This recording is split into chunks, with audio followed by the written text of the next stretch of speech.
Güler'e bir şey olmaz. Onlar benim annem, babam, ailem. Gelip bir sarılıp öpmek, tebrik etmek yok mu demişsin? Çok haklıydın. Allah tamamını erdirsin. Taşacak Bu Deniz dizisi önümüzdeki bölümde Oruç kaza yapacak. Oruç Sevcan'ın düğünü olmayacak.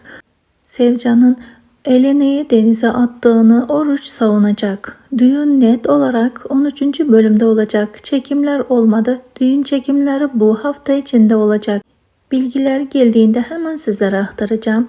Yapım ekibini haberi servis ettirerek fanların nabzını ölçüyorlar. En çok hangi çiftin düğününü istiyorsunuz? Hangisine yorum yaparsanız o olacak. Benim düşünceme göre ya Oruç Elena ya da Gazep Hicran düğünü olacak.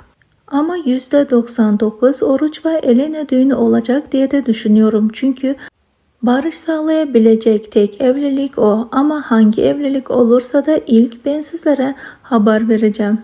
Ruduk'un uyarısından sonra Balli ölmedi. Balli dönse bile başka oyuncu ona hayat verecek.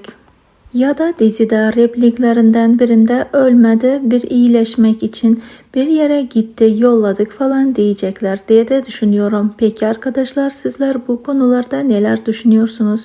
Düşüncelerinizi bizimle paylaşmayı ve kanalımıza abone olmayı unutmayın.